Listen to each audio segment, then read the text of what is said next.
लक्ष्मीच्या पावलांनीच्या आजच्या भागात आपण बघणार आहोत. पोलीस स्टेशनमध्ये आल्यावर इन्स्पेक्टर त्या माणसाला त्याची तक्रार नोंदवून घ्यायला लावतात. पण नंतर कलाला तिची माहिती विचारतात. तेव्हा ती सांगते की ती अद्विक चांदेकरची बायको. पण मग यावर कोणीच विश्वास ठेवत नाही. तेव्हा ती म्हणते, अरे मी फोटो दाखवते, पण मग मी त्याची बायको आहे खरंच. तेव्हा इन्स्पेक्टर सब इन्स्पेक्टरला म्हणतात, जा गाडीचा नंबर चेक कर. तो गाडीचा नंबर चेक करून आल्यावर म्हणतो, अद्विकचीच गाडी आहे ती.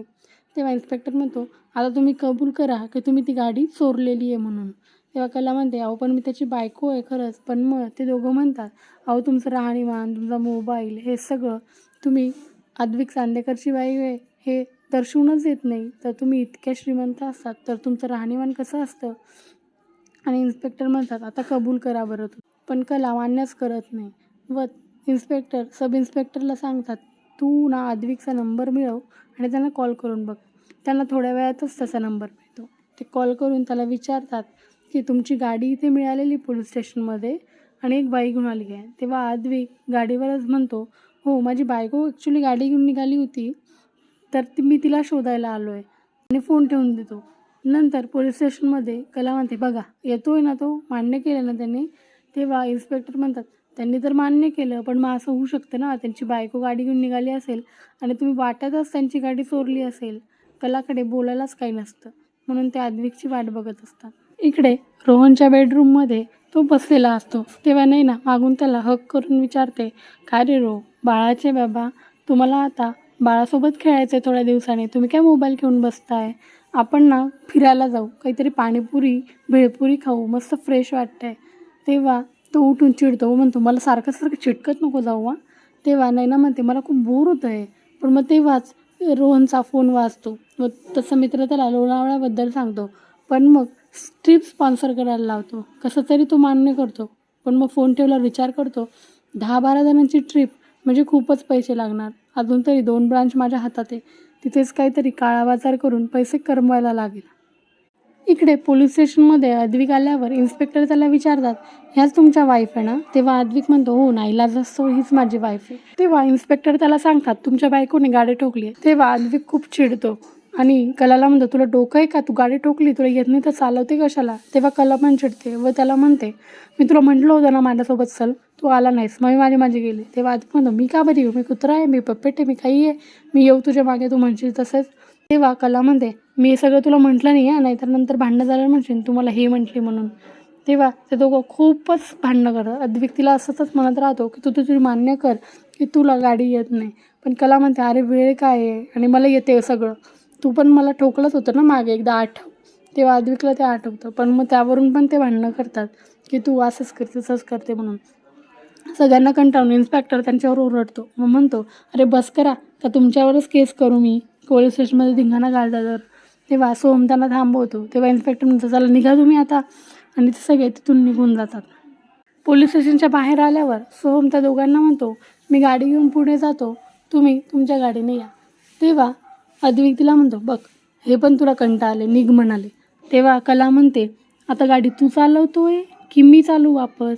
अद्विक तिच्याकडून चावी घ्यायला जातो, पण ती हात मागे येऊन म्हणते, चांदेकर पण हे लक्षात ठेव, तुला ना मला घ्यायला यावंच लागलं म्हणून कोण हारलं हे विचार कर.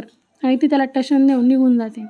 गाडीमध्ये घरी पोहोचल्यावर अद्विक तिला म्हणतो, सावकाश तिकडे लागेल आणि हळू दार उघड. त्यावर कला चिडते व म्हणते की आता घरी पोहोचले, आता जास्त बोलायची गरज नाही आहे, आणि गाडीचं दार उघडायला एवढं माहिती मला, नाही तर एक काम कर, सूचनापत्र बनव आणि तुझ्या गाडीत चिटकव. तेव्हा अद्विक म्हणतो, अशा भलत्या गोष्टी माझ्या गाडीत करायची गरज नाही, आणि माझ्या गाडीमधल्या बसणाऱ्या प्रत्येक माणसाला बेसिक गोष्टी तर माहितीच असतात. तेव्हा कला म्हणते, मला पण माहिती आहे.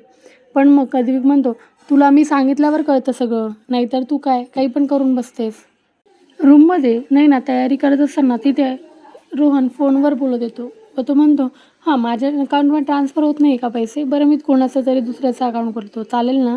व तो नैनाला म्हणतो, नैना चांदेकरांच्या दुसऱ्या ब्रांचमधून माझ्या अकाउंटवर पैसे येणार आहेत, पण मग ते होत नाही आहे, तर तुझ्या अकाउंटवर केले तर चालेल ना? नंतर तुम्हाला कॅश काढून दे.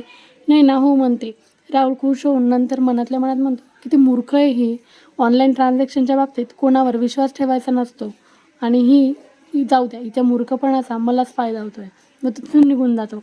ती गेल्यावर नैना म्हणते, जाऊ द्या, आयते पैसे येत आहे तर त्याचा अर्धा कमिशन तर मला मिळालाच पाहिजे.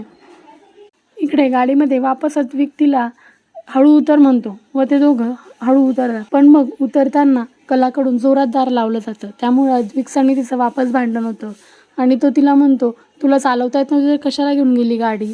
आणि नंतर तो गाडीचं निरीक्षण करायला लागतो आणि काही ठिकाणी स्क्रॅचेस आणि तोंड असतो. तेव्हा तो तिला म्हणतो, बघ किती मारला आहे, तुझ्या डोक्यावर परिणाम झाला आहे का, ठोकून आलीस. तेव्हा कला त्याला पण ऐकवते की माझ्या डोकं फक्त केस उगवायला नाही, त्याच्यात थोडंसं डोकं पण आहे आणि हे सगळं तुझ्यामुळे झालं आहे. अद्विक तिला म्हणतो, तुमच्यासारख्यांना ना गाडीची किंमतच माहीत नसते, म्हणूनच तुम्ही अशी गाडी घेऊन फिरतात. तेव्हा कला म्हणतो, तू माझ्या परिस्थितीवर हसतोय. तेव्हा अद्विक म्हणतो, हसत नाही आहे, पण म्हणजे जे डोकं आहे म्हणते ना ते वापरत जा. बघ कसं गाडीला इंज्युअर करून टाकलं तू. तेव्हा कला म्हणते, तुला फक्त निर्जीव वस्तूचंच पडलेलं असतं, पण तुझ्या खोट्या वागण्यामुळे माझ्या मनाची काय किंमत झाली आहे ना हे तुला कळणार नाही, खोटारडा कुठला. आणि ती तिथून निघून जाते. ती निघताना आणि आबा यायचा एकच वेळ होते. तेव्हा अद्विक विचार करतो, ही मला खोटारडा म्हणली, हे आबाने ऐकलं तर नसेल ना. आबा त्याला म्हणतात, का रे अद्विक, तिथं काय उभा आहे, तुझी बायको कधीच तुझ्या पुढे निघून गेली. अद्विक म्हणतो मनातल्या मनात, अरे वा, आबाने काय ऐकलं नाही असं दिसतंय, आणि तो तिथेच हसतो. आजच्या भागात एवढेच. पुढे काय होणार हे जाणून घेण्याची इच्छा तर भरपूर आहे, पण मग काय होणार तुम्हाला काय वाटते हे कमेंट करून नक्की कळवा. आणि आजचा भाग आवडला असल्यास चॅनलला लाईक, शेअर आणि सबस्क्राईब करायला विसरू नका. थँक्यू.